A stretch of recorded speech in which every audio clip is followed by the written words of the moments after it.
Oleme ikka siis esimeses Moosese raamatus ja täna peatükis 23. Peatükk 23. Kus asub või kus on sinu lootus? Kus on sinu lootus? Hiljuti on mitu müügiinimesed mulle helistanud ja hakkab nagu natuke tüütaks, et nagu Ameerikas, et Ameerikas mõnikord ei võtta telefoni vastu, sest iga teine kõne, mis tuleb, on mingi müügiinimene. Aga öeldakse, et see müügimees või müüginaine, ta peab oma tootesse uskuma, et seda müüa inimestele. Peab oma firmasse uskuma. No näiteks mõned aastad tagasi saime tuttavaks ühe lapse ema, kelle laps oli meie lapse samas klassis Peetri koolis. Ja ta tahtis meile rääkida oma firmast, kes müüs sellist tabletti ja mingisugune omega-3 tablette. See seletas nagu väga täpselt, et sa saad seda kõige rohkem lõhest. Kui sa sööd seda kala, seda lõhekala, siis sa saad omega-3 endale. Aga häda on selles, et inimesed ei saa piisavalt palju seda ainet. Ja sellepärast on vaja, et sa tellid need tablette, et sa saaks, sina ja sinu lapsed saaksid seda omega-3 endale piisavalt palju. Siis sul on hea tervis ja pikka elu ja ma ei tea, kõik on nagu parem. Ja ma usun, et see on väga kasulik. Ja tema rääkis veenvalt, sest ta tunnistas üles, et jah, mina ise tellin neid ja ma söön neid. Aga ma tean, et väga kallid on, et siis ma jagan seda oma lastele ka. Mõnikord ma loobun sellest, et minu laps saaks seda tablette, sest ta on nii kasulik. Et ta väga uskus sellesse.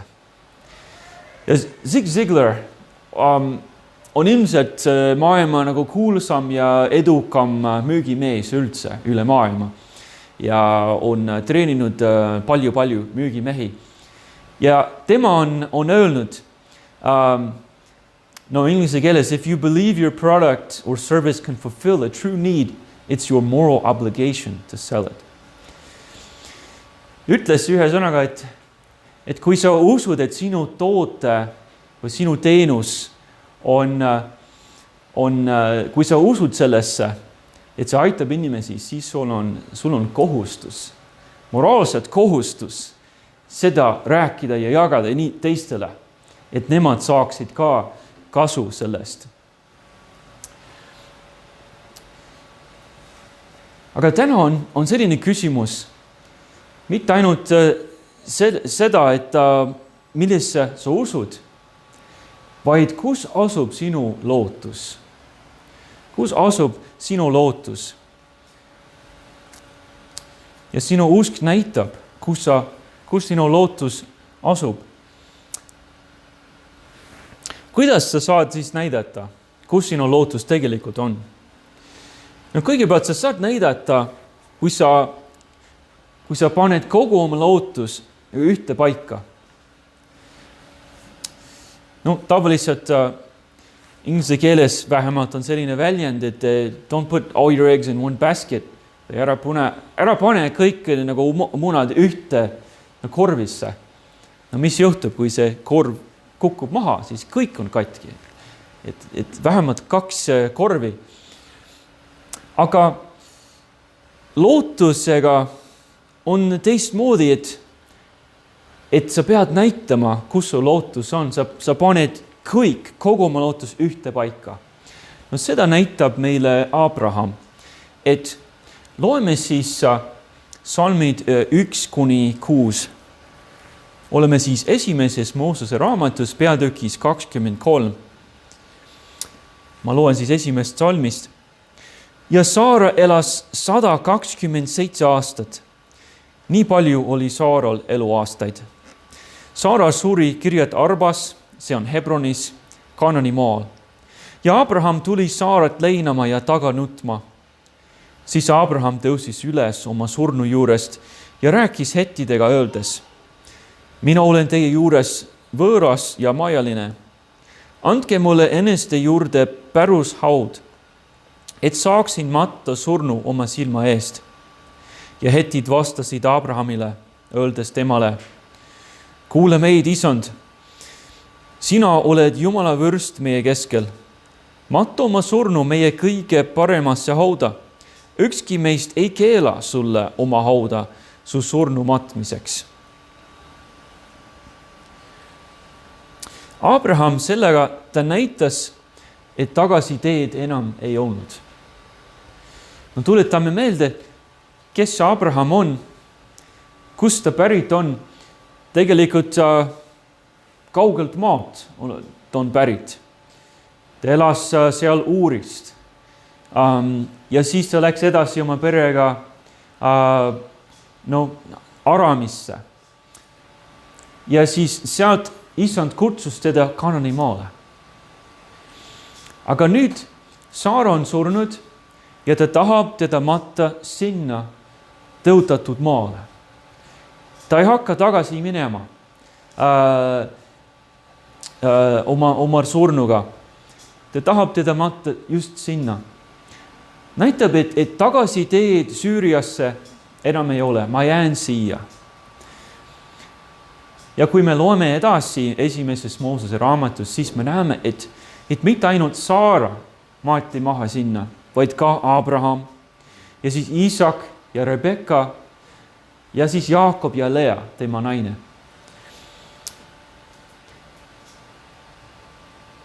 Abraham näitas, et ma ei lähe kuhugi. Minu surnud, ma matan neid maha siia tõotuse maale, Kaanani maale. See tähendab, et meie ka peaksime kõik nii-öelda nagu tagasitee sillad põlema panema. Et ära jätta endale tagasiteed. Et ma ei tea, kui see asi Jumalaga nagu ei tule välja, siis mis ma lähen tagasi sinna. Või kui see abielu, kui ei sobi, siis mul on üks teine inimene seal. Ma mäletan, et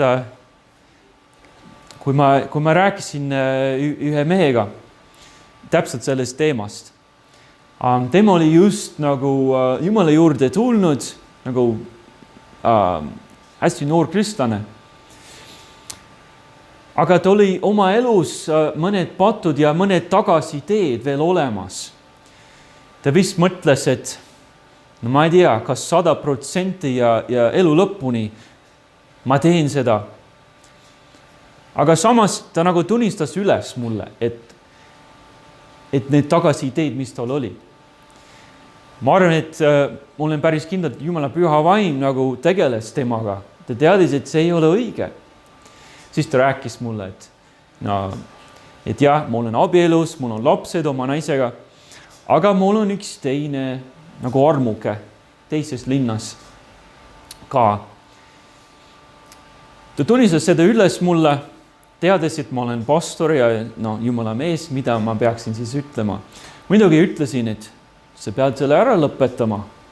Sa tead ise, et see on abielu rikkumine. Ja siis paari nädala pärast saime jälle kokku. Ja ta ütles mulle, mis juhtus. Ütles, et jah, ma käisin ära selles linnas ja ma rääkisin talle kõike. Rääkisin talle tõde. Ütlesin sellele teisele naisele, et ja ma olen abielus, mul on lapsed temaga ja mul ei ole mingit nagu mõtet, et ma jätan ta maha sinu jaoks. Ja ta ütles, et kui ta seletas kõik ära sellele naisele. Siis ta ütles, olgu, siis on kõik meiega. Siis on lõpp. Ma ei taha enam sind näha. Siis ma ei saa enam looda selle peale, et sa jätad maha ja oled minuga. Nüüd ma tean. Ja ma arvan, et ta ei ole nagu rääkinud temaga sellest ajast peale. Et see oli nagu täiesti, see tagasitee sild oli maha põletatud, hävitatud.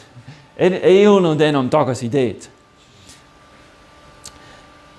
Aga niimoodi me peaksime tegema oma kristlikus elus.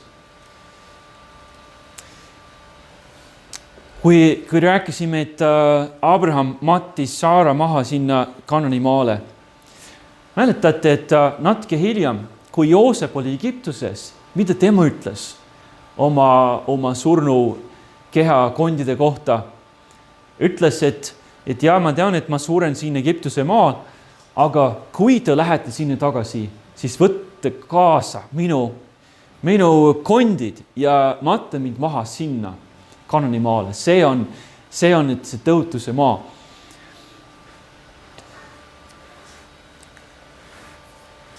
Paneme siis põlema need tagasitee sillad nii-öelda. Ja see tuletab mulle meelde ka, et Jeesus on ainus päästja. Rooma impeeriumis esimesel, teisel sajandil, 3. sajandil isegi, kui olid need suured tagakiusamised Rooma impeeriumis. Mis viga oli? Mis probleem oli? Kas oli selles, et kristlased uskusid, et Jeesus on Jumala poeg? Ta on Jumal. Ei, see ei olnud üldse probleem roomlastele. No, las olla veel üks Jumal. Probleem oli selles, et kristlased ütlesid, et Jeesus on ainus õige Jumal.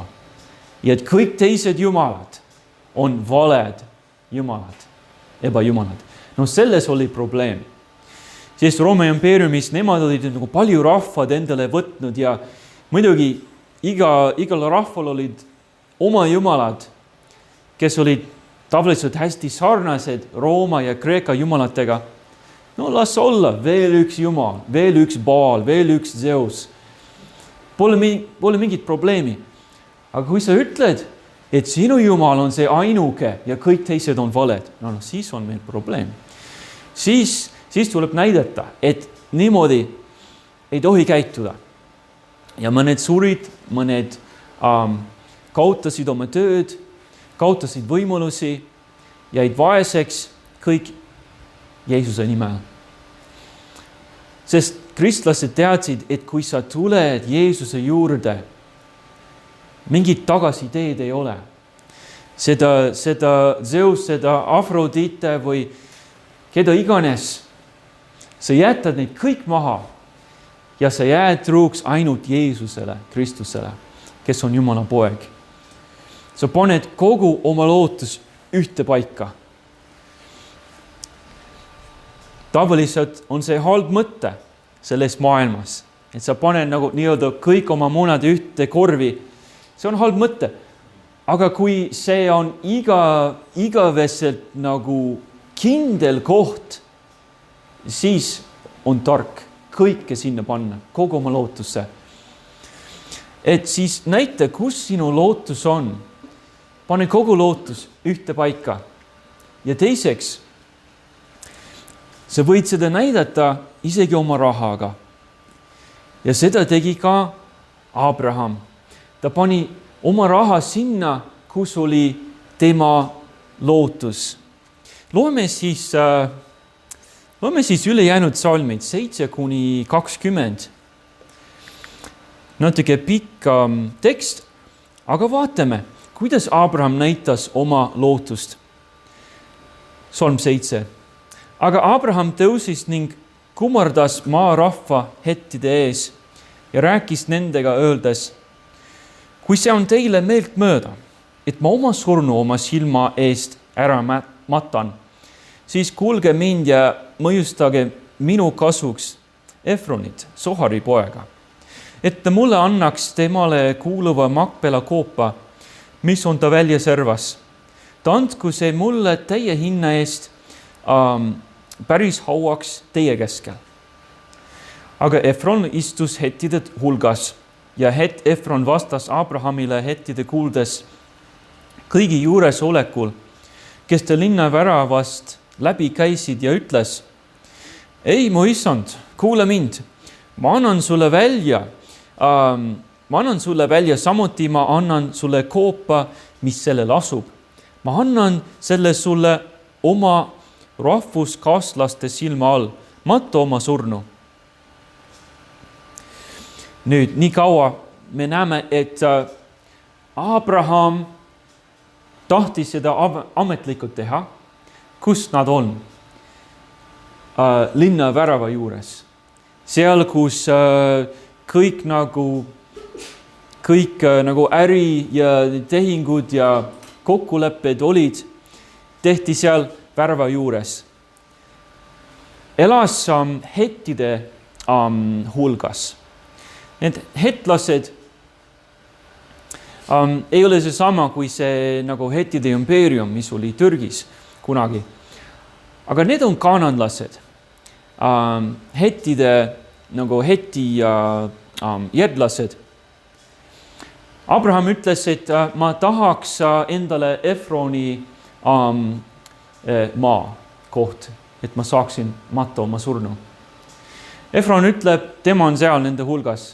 Tema vastab, et väga hästi, ma annan sulle selle. Aga kuidas Abraham vastab? Salm 12. Kuid Abraham kummardas maa rahva ees, rääkis Efroniga oma rahva kuuldes ja ütles, kui sa ometi ise mind kuulda võtaksid, ma maksan välja eest raha. Võtta see minult, eks saaksin oma surnu sinna matta. Abraham teab, kuidas see käib. Kui ta on isegi tänapäeval, kui on sellised beduiinid või inimesed Kesk-Idas, Lähi-Idas, siis on selline komme, et sa ütled alguses, et sa tahad seda asja, ma annan sulle, sest me oleme sõbrad. Oleme nii head sõbrad, ma annan sulle. Aga Abraham teadis, et ja, see on see komme, aga ma ikka pean midagi maksma. Ja siis ta ütles, et ma annan ikka raha selle eest. No, kuidas siis Efron vastab sellele?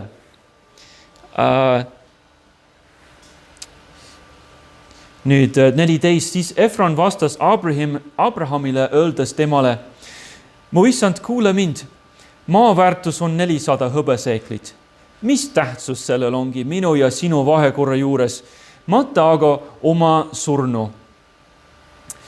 Tegelikult Efron vist tahtis raha selle eest. Siis ta mainib, et kui sa tahad teada, siis väärtus on 400 hõbeseeklit. Aga mis asi see on? Sõbrade juures, mis asi on 400 hõbeseeklit? Ja siis edasi. Ja Abraham kuulas Efronit. Abraham vaagis Efronile raha, mida see hettide kuuldes oli nimetatud 400 hõbeseeklit, kaubanduses käibel olevaid. Nõnda said Efroni väli Makpelas Mamre kohal, väli ja selles olev koobas ja kõik väljal olevad puud, mis olid ümber kogu selle maa-ala. Abrahami omandiks hettide nähes kõigi juures olekul, kes linna väravast läbi käisid. Ja seejärel Abraham mattis oma naise Saara Makpela välja koopasse Mamre kohal. See on Hebronis Kanani maal. Nõnda said väli ja selles olev koobas hettidet Abrahamile pärusosaks. See tuletab mulle meelde, et mina ja Angela, me loeme missionäri blogi. Ja see missionär on kuskil Kesk-Idas. no Kaukaasias, kuskil seal. Ta kunagi ei tea täpselt, kus ta on, sest see on moslemite maa. Muidu ta jääks hätta, kui ta ütleks kõigile, et ta on missionär sellises kohas. Aga ta ütles, et mõnikord ameeriklased tulevad sinna ja ei saa sellest kultuurist aru. Ja just nagu Abraham ja Efroni vahel käis. Ta rääkis, et üks ameeriklane, ta oli just jõudnud sinna ja tellis pitsat temale, tema perele. Pitsakuller tuli uksele, koputas ja tuli pitsaga ja see kuller ütles, aga see on kingitus, ma annan sulle selle pitsa, sest me oleme sõbrad. Ameeriklane naiivne vastas, aitäh, ja siis pane ukse kinni. Ja nad hakkasid pitsat sööma. Aga ütles, et paar minutit hiljem keegi koputas. Ameeriklane tegi ukse lahti, see samme pitsakuller on seal. Siis ta ütleb natuke häbelikult, et aga tegelikult ma pean ikka raha saama selle pitsa eest. No siis ameeriklane lõpuks sai aru, kuidas see kultuur käib. Et viisakuse pärast sa ütled seda, aga ikka pead midagi maksma. Tegelikult. Ja niimoodi ikkagi on selles mõnedel nende maadel seal. Ja Abraham teadis seda. Ta maksis selle maksis kinni selles ja kõigi ees seal värva juures. Kõik teaksid. Me kõik nägime, oleme kõik tunnistajad. Abraham ostis Efronilt selle maa-ala. Ta pani oma raha sinna, kus oli tema lootus. 400 hõbeseeklit. Me võime järeldada, et see ei olnud mingi mõttetu raha või väike raha. See oli ikka see maksis midagi. Me peame ka kogume endile aardeid taevasse, nagu Jeesus ütles. Ma lähen korraks Matteuse evangeeliumi juurde 6. peatükis, kus Jeesus ütles seda. Ta ütles, koguge endile aardeid taevasse, kus ei koi ega rooste, neid ei riku ja kuhu vargad sisse ei murra ega varasta. Sest kus su aare on, seal on ka su süda. Ja kahjuks kuulsime hommikul, et see Karla autofirmast, mis on siin nagu natuke edasi tuleviku teel, et murdi sisse ja nad võtsid, ma ei tea, kas eesti keeles, aga seifi, kus kõik raha on. Võttis kogu selle asja ära. Jeesus ütles, et kui sinu aarde on siin maa peal, see ei ole kindel asi. Võib-olla täna on, võib-olla homme ei ole. Ei tea, mis juhtub. Aga kui me kogume endile aardeid taevasse, see on kõige kindlam investeering. See on igavesti kindel. Miks Jeesus ütles seda? Sellepärast, et see, mille peale me kulutame raha, näitab seda, mis on sulle tähtis.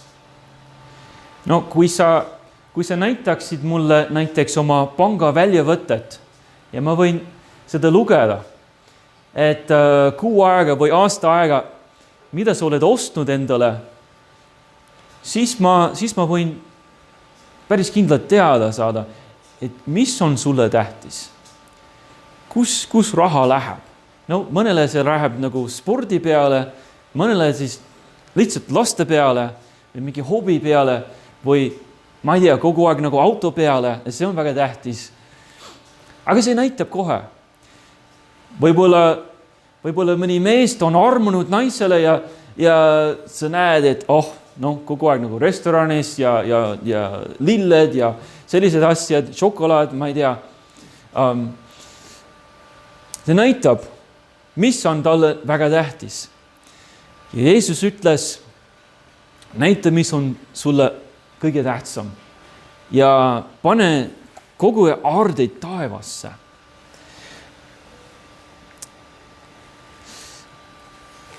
Mulle ka meeldib, mida Jeesus ütles 13. salmis, jälle Matteuse evangeeliumis.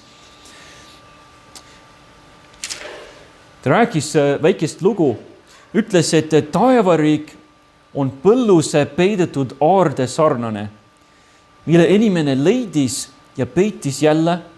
Ta läks rõõmuga ja müüs ära kõik, mis tal oli ning ostis selle põllu. Väga lihtne lugu ja näide.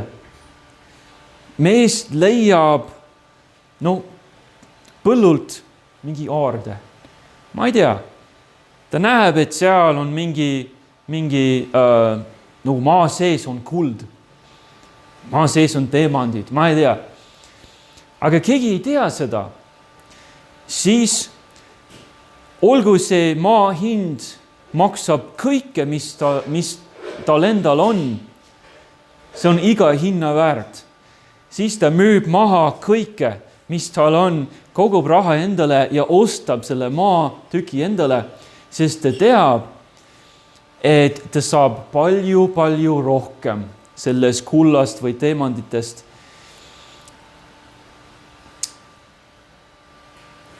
Et kui oleme leidnud tõde, kui oleme Jumalad leidnud, siis me paneme kogu oma lootus sinna. Siis me paneme isegi oma raha sinna. Et see ei ole selline jutlus, et nagu kogudus on võlgu läinud ja siis ma pean rahast rääkima. Pigem on see sinu jaoks, et kas sa tahad investeerida Jumala riiki, siis sa võid nagu missionäre toetada, oma kogudust toetada nagu projektidesse, mis kuulutavad evangeeliumit. Raha võib sinna minna ja see on kindel investeering. Siis sul on aarded võib-olla mitte siin maa peal. Sa jääd lihtsalt sellest rahast ilma, aga nagu taevas. Sa saad auhinna Jeesuse käest sellepärast, et sinu lootus on taevas. Et nüüd me teame, et me näitame, kus meil lootus on, kui me paneme kõik oma lootus ühte paika. Kui me paneme isegi oma raha sinna ja siis lõpuks sa näitad, kus su lootus on, kui sa näitad, et sa usud ülestõusmisesse.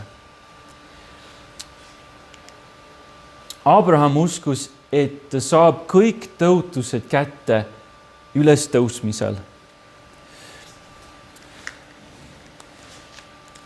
Ma loen jälle Hebrea kirjast. Ma olen varem teistest jutlustest sealt lugenud hiljuti, sest nii hästi sobib, kui me räägime Abrahamist.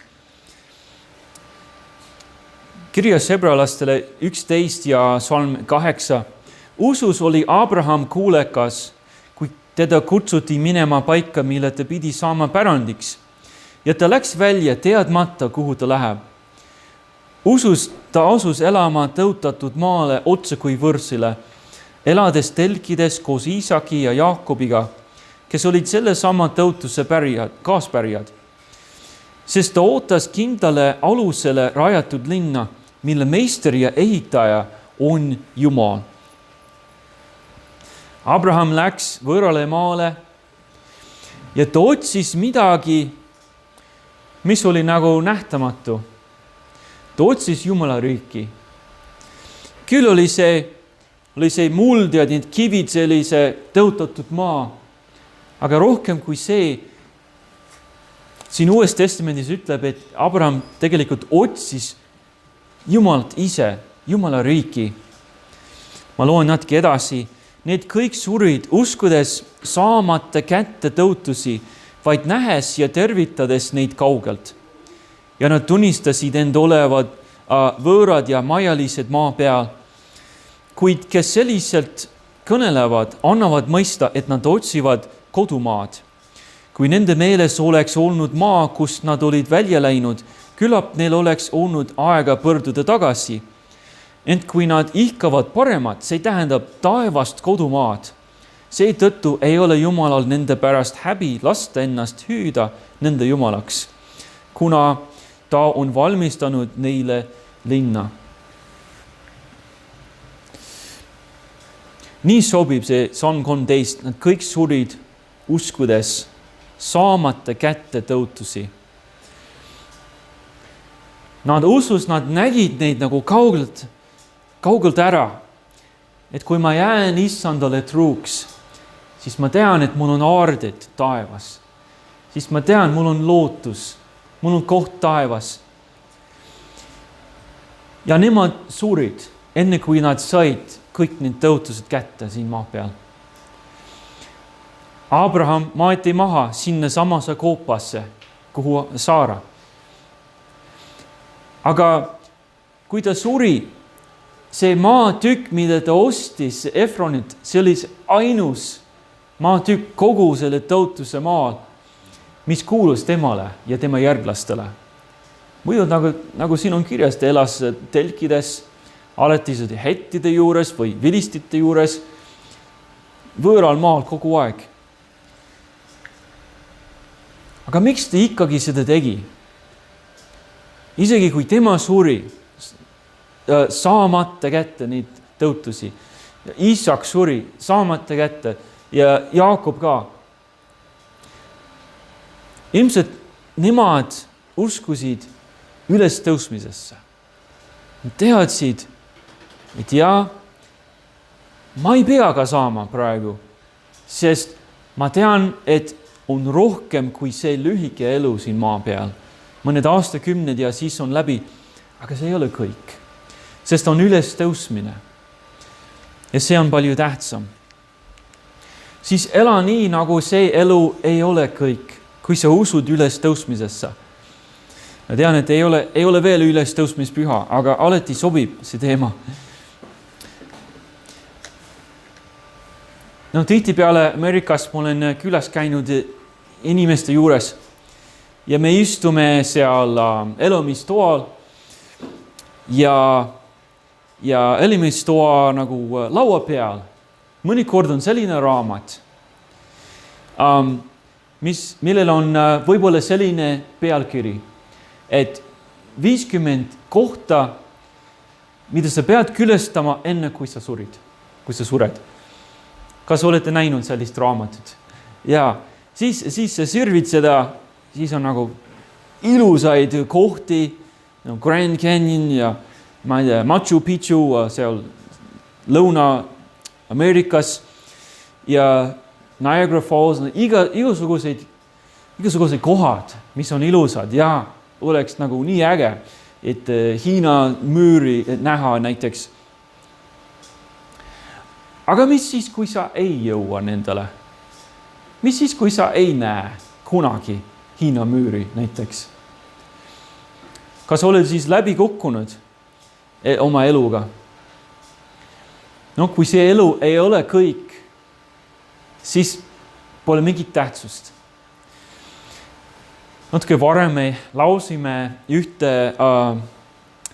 kirikulaulu nimega I shall know him või umbes, et ma tunnen ta ära. Ja Fanny J. Crosby kirjutas seda laulu. Ja väga huvitav, et ta ütleb, et ma tunnen ta ära.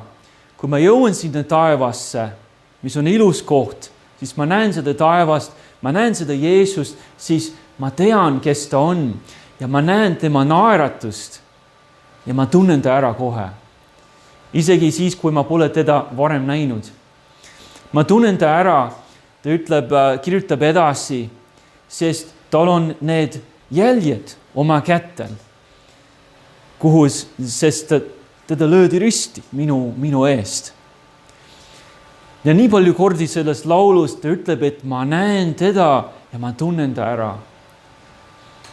Aga huvitav, kui võib-olla sa juba tead, et Fanny J. Crosby, tema oli pime kogu oma eluaeg. Et kui ta oli väike tita, siis oli, tema usus vähemalt, et vist tal oli mingi põletik ja ta jäi pimedaks. Tähendab, et ta ei mäletanud aega, kui ta oli nägija. Ta oli kogu aeg pime. Ta ei olnud kunagi näinud oma sõpra nägu. Ta ei ole kunagi näinud päikeseloojangut, mitte midagi. Kõik lihtsalt must. Aga kui ta jõuab sinna taevasse, ta saab aru, et ülestõusmisel on kõik taastatud ja kõik uueks tehtud ja et ta näeb seda Jeesust. Ja sellepärast ta tunneb ta ära kaugelt. Ta ei pea teda katsuma või kuulama. Ta juba näeb teda kaugelt ja tunneb ta ära, sest ta on taevases. Ta on taevas ja ta on surnust üles tõusnud. Tema ilmselt uskus sellesse ülestõusmisesse. Paulus kirjutas esimeses kirjas korintlastele, aga seda ma ütlen, vennad, aeg on piiratud, sellepärast siis need, kellel on naised, olgu nii, otse kui neil ei oleks. Ja need, kes nutavad, otse kui nad ei nutaks. Ja kes rõõmustavad, otse kui nad ei rõõmustaks. Ja kes ostavad, otse kui nad ei oleks omanikud.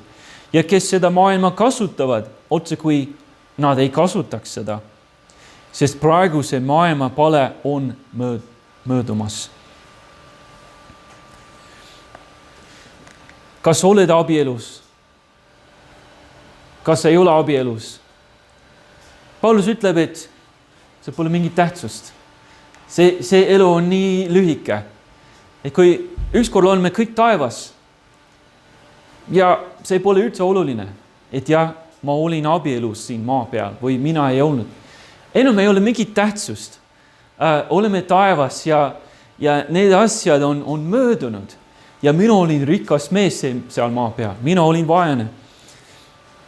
Ei ole mingit tähtsust enam. Elame siis uues Jeruusalemmas ja Jeesus on meiega. See pole üldse oluline. Varsti on nii, nagu kõik, mis meil oli siin maa peal, kõik, mida me kogesime, see, kes nägi hinnamüüri ja kes ei näinud, pole mingit tähtsust. Näita, kus sinu lootus on. Abraham näitas seda, kui ta ostis selle maatüki. Ta pani kogu oma lootus ühte paika. Kas sina oled kogu oma lootuse ühte paika pannud? Või kas on mingi tagasiteed, kas hoiad midagi sinna igaks juhuks? Näita, kus su lootus on. Pane kõik ühte paika. Näita seda oma rahaga. Ja näita, et sa usud ülestõusmisesse. Et see elu, sa tead, et see ei ole kõik. Sa ei pea kõike kogema, kõike saama endale, enne kui sured. Kus on sinu lootus?